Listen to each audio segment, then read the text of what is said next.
Bueno, ayer estuvimos hablando del aumento de tarifas y al final el gobierno anunció que en realidad estaban por debajo de la inflación y menores de lo que habíamos hablado con ustedes ayer.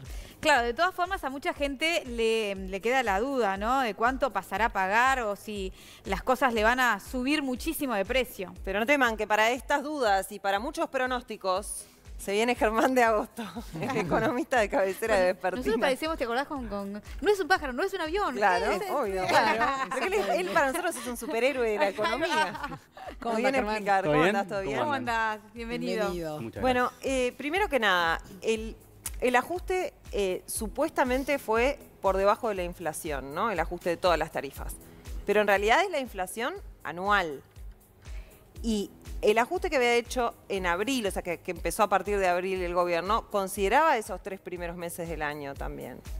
Bueno, sí, eso es parte de lo que se está discutiendo ahora, ¿no? ¿Qué periodo tomás a la hora de hacer la comparación de si va por arriba o si va por abajo? Y si va por arriba o si va por abajo, aparte de distinto, porque son distintas constelaciones de tarifas. O sea, que tenés como de todo un poco. Entonces, ¿qué es lo que pasa? Que el año pasado, en enero, donde siempre tenemos este Día de la Marmota, como estábamos conversando hoy, sí, ¿no? Donde claro, se reedita esta discusión sobre el ajuste de las tarifas, que es una discusión que está como desenfocada en realidad de lo que es otro tema, que es el que se debería discutir, pero obviamente que es mucho más complejo. Pero eso lo dejamos para ahora. La segunda parte, terminamos con esta pregunta, que es, el año pasado no se había en enero, no se había ajustado. Se ajustó luego en marzo para regir a partir de abril.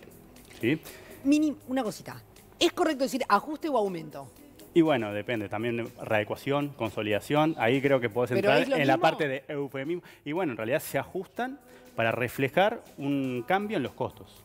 Debería ser, si vos le llamás ajuste, corrección, aumento, incremento, readecuación, consolidación, ¿no? Ese parte la va a sentir igual. De ese juego que vos tenés, muchas veces transcurre por el lado de los conceptos que se utilizan. En particular creo que también lo que generó mucho ruido y que es lo que está también abonando esta discusión más sensible, dado la situación en la que estamos, es justamente que lo mismo que hoy está sucediendo, antes tenía otros calificativos.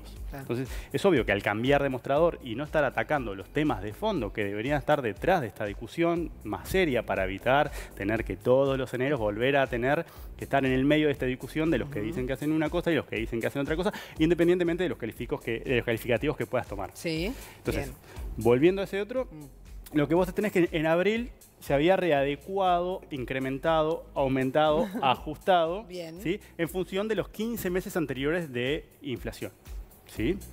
Entonces, lo que te dejaría para ahora, y si vos querés hacer la referencia contra la inflación o más estrictamente contra la variación del índice de precios al consumo, sería tomar desde abril hasta diciembre. Bien. ¿No? Que es los meses que todavía no se han como actualizado. ¿Sí? Ahí tenés otro calificativo. Actualizado. Bien, no, pero pongan más, por favor, ya está.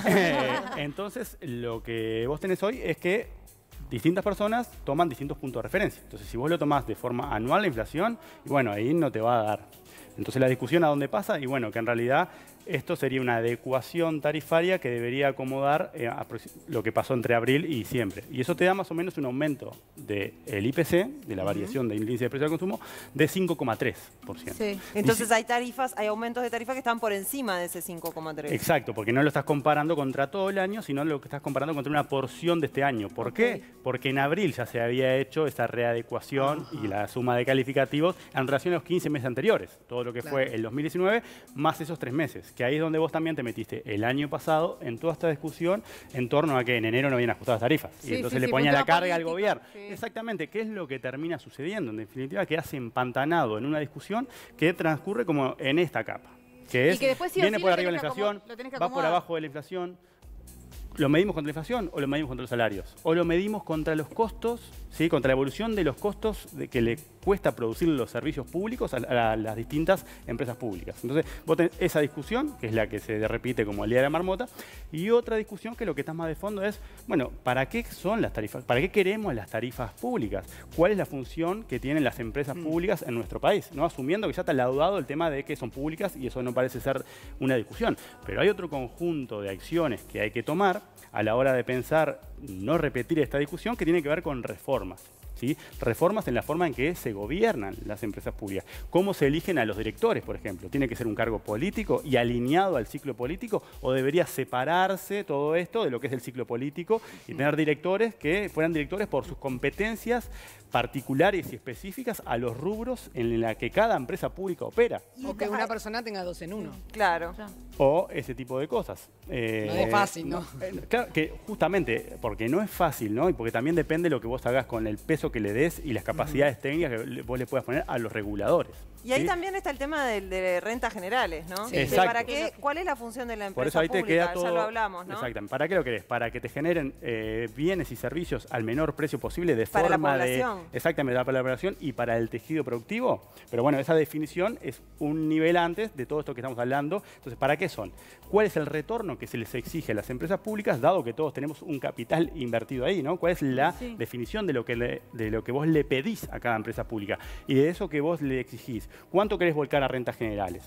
Pero en el fondo lo que está es, hoy las tarifas públicas, y eso es una cosa que ya conversamos y venimos conversando a tiempo, son como el brazo ejecutor de la política económica. Entonces lo que hacen es, te sirven para tapar agujeros cuando tenés distintos problemas. Cuando tenés un problema como ahora, vinculado a la capacidad de recaudar, ¿sí? Al déficit fiscal, ¿qué es lo que haces? Y bueno, podés usar las tarifas justamente para compensar o mitigar esos problemas vinculados al déficit fiscal. Cuando a veces tenés un problema con la inflación, que la inflación se te está yendo muy alta, lo que se ha hecho es usar las tarifas a la baja para contener el problema de la inflación. Entonces, en lugar también de atacar a veces los motivos de cada uno Las de esos causas. problemas ajenos, que obviamente son complicados y por eso se recurre a las tarifas, porque es más fácil y es más discrecional, dado que hoy el marco de gobernanza y el marco regulatorio lo permite lugar a este tipo de discrecionalidad a la hora del manejo de las tarifas, lo que es esta discusión. Entonces, es una discusión que no conduce a demasiado, porque de vuelta vos lo podrías comparar contra la inflación, y ahí lo empezamos por ahí. Contra la inflación, ¿qué inflación? Y ahí se te divide. Claro, de ya vuelta. empezás. Pero pará, porque el problema es, vamos a compararlo con lo que nos cuesta a nosotros. Bueno, ahí tenés contra los el salario salarios. real. Porque eso es lo único que nos importa al final a los Sí, que la a sufrimos. los que digamos. estamos con lo bien. que gano voy. Sí. Porque van a ¿Cuánto seguir voy a poder haciendo Exacto. lo mismo. ¿Cuánto más va a poder comprar tu salario en términos de esos servicios públicos que brindan las empresas públicas? Y bueno, y ahí lo que tenés es que en ese sentido del ajuste todavía no sabemos porque es prospectivo el asunto y probablemente esté por arriba. Porque hoy justo estás en un momento que es sumamente complicado y el otro tema que íbamos a conversar eran las perspectivas. Lamentablemente me toca dar la cara en este momento para dar más noticias. Porque es lo que estamos haciendo los economistas ahora, porque realmente es una situación compleja. Y obviamente lo que vos tenés, hace unas horas se conoció, por ejemplo, el índice medio de salarios, ¿sí? Que más o menos lo que hace es, te dice cuánto evolucionan los salarios en términos nominales. ¿Eso nos dice algo? No, en general nos informa poco, porque ¿qué es lo que importa? La inflación. El líquido. Cuánto la inflación le come al salario nominal, que es lo que te da a vos el poder de compra, el salario real que vos estás mencionando. Claro. Y hoy el salario nominal creció un 7,7% en relación al año anterior, en relación al mismo mes del año anterior. ¿Y en un periodo normal cuánto crecería? ¿Eh? en Y un mira, pe- los últimos años estaba creciendo por arriba de la inflación. Te estaba dejando un aumento del poder adquisitivo, te estaba dejando un aumento del salario en términos reales, que hoy lo que vos tenés es una caída puntual este mes de 1,8% del salario real. En otro lenguaje, o dicho de otra manera, eso quiere decir que tu salario puede comprar 1,8% menos de las cosas, de los bienes y servicios que podía comprar hace un año. Hace unos meses fue una caída del 3%. El tema es que estás en un marco también complejo. O sea, el salario real en los últimos años en un contexto mucho más favorable, donde no teníamos este accidente mundial histórico, ¿sí? Los salarios habían crecido por encima de la inflación y eso quiere decir que nuestro poder de compra año a año venía aumentando, ¿sí? En la capacidad real de compra del salario, que es lo que te importa. Por eso le digo a ustedes, ¿no? Hagamos este ejercicio. Yo te ofrezco como salario, ¿no? Un aumento del 200% nominal, ¿sí? Qué O te divino. aumento... Eso no lo vamos a escuchar nunca, chiquilinas. O Imagínate. te doy otra opción que es, te puedo aumentar el salario 1% real. Yo quiero ese. ¿Cuál sería tu respuesta? Tenés dos opciones. La opción de un 200% de salario nominal, es una opción que vos Estás podés elegir, engañando, Germán. o 1%. Yo quiero el 1% Del del real. real.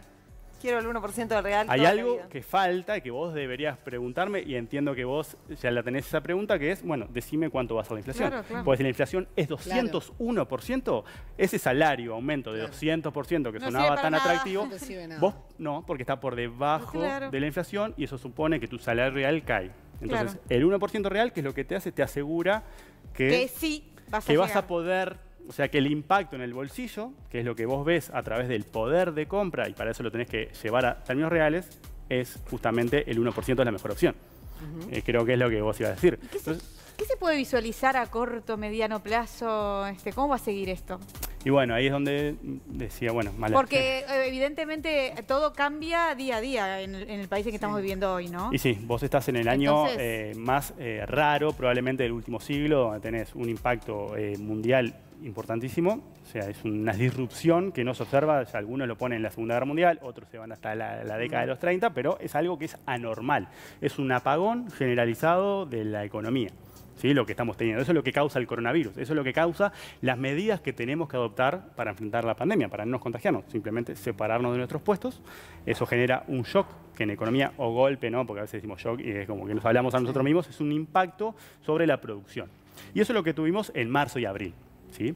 Después, cuando volvimos a la normalidad, ¿no? Pudimos volver a nuestros trabajos, la movilidad volvió a tener cierto grado de normalidad. Relativo, ¿no? Relativo, obviamente, Sí, sí. con algunos sectores que nunca más volvieron. Que nunca más Sí, sí, volvieron. por eso. Entonces vos ahí tenés como, si lo pensás secuencialmente, ese fue un primer impacto que es lo que en economía se llama golpe o shock de oferta. La producción se detiene.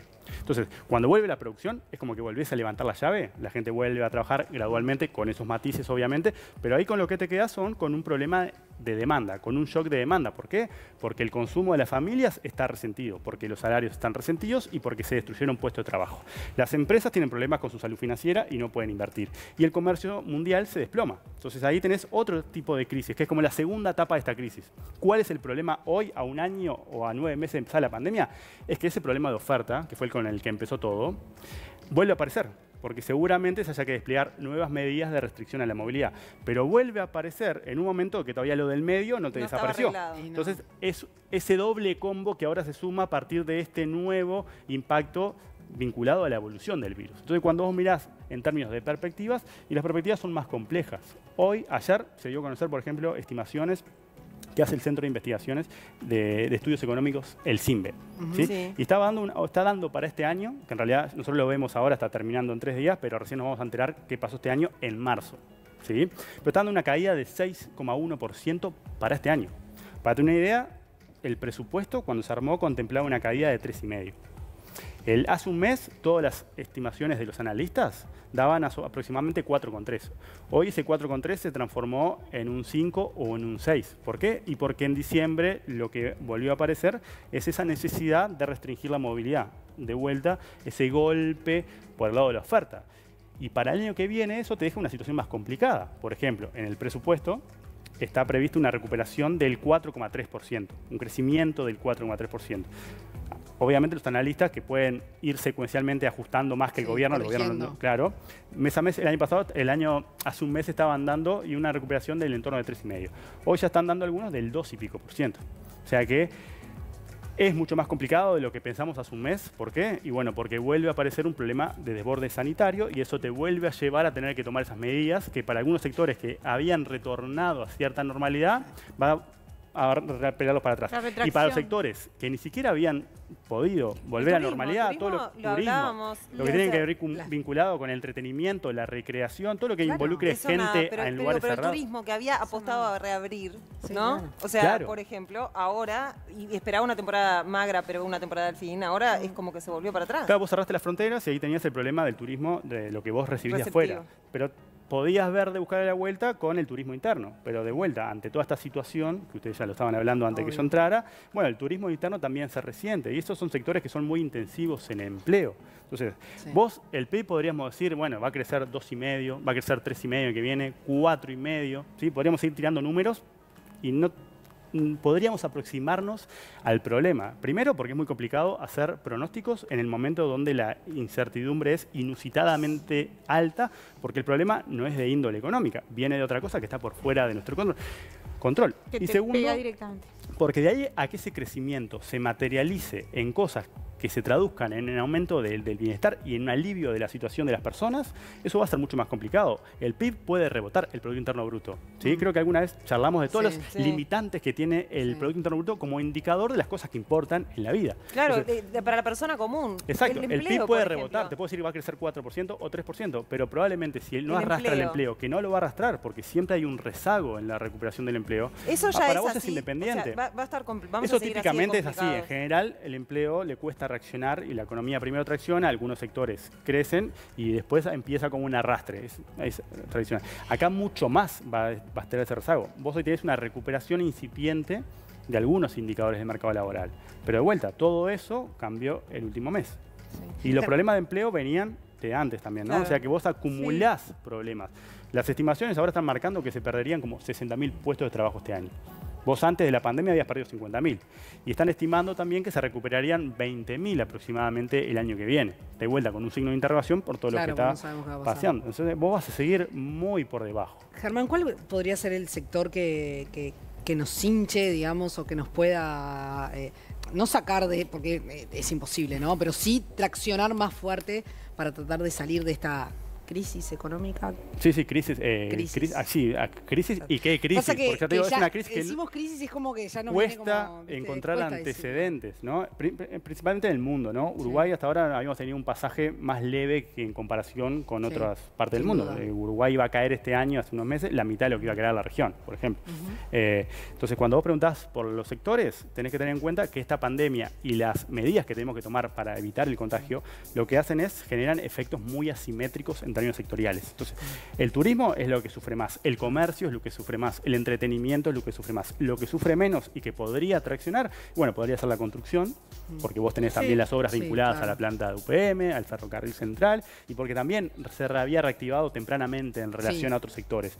El agro, donde muchos procesos son biológicos y pueden quedar un poco más desacoplados de estas necesidades que tenemos de separarnos temporalmente de nuestros puestos de trabajo, ¿sí? Entonces, por ese lado podría venir. El tema es que cuando vos lo pensás en turismo, vos tenés ahora la pandemia y las medidas de restricción en la frontera, ¿no? Pero probablemente cuando abras las fronteras, eventualmente en algún momento va a tener que replegarse todo esto. Uruguay tiene otro problema que está muy caro en relación a Argentina y en relación a Brasil. Entonces, cuando se abran las fronteras, no es que la solución para el turismo, un sector muy intensivo en mano de obra, va a estar ahí. Todo lo contrario, lo que te puede estar generando es que sea tan barato cruzar a Argentina o a Brasil que vos tengas un desvío, no solamente de turismo, sino de compras. Y mucha gente, dado... Eso es entre comillas, ¿no? Porque si vos lo pensás cuando apareció el dólar blue, ¿se acuerdan que todo el mundo iba a comprar a Argentina? Y eso hizo una cosa rara, que es lo que pasa cuando hay desequilibrios tan grandes entre dos economías. Cosas que se dicen no transables, y cuando se habla de bienes y servicios no transables, lo único que quiere decir es que son locales, que su precio se determina por condiciones de oferta y demanda de acá adentro. Por ejemplo, el corte de pelo. ¿Qué es lo que pasaba cuando Argentina estaba tan barato con el dólar blue? Es que esos servicios, como el corte de pelo, típicamente no transable, ¿sí? No comercializable con el resto, pasó a ser transable y la gente ya aprovechaba, cruzaba Argentina, compraba ropa, iba al teatro y encima se cortaba el pelo. Entonces vos tenés una situación parecida porque estás más caro que Argentina y que Brasil. Y eso hace que cuando se replieguen las medidas o las restricciones a la frontera, no necesariamente vaya a haber un aluvión de turismo, y más turismo cercano, que es el que más...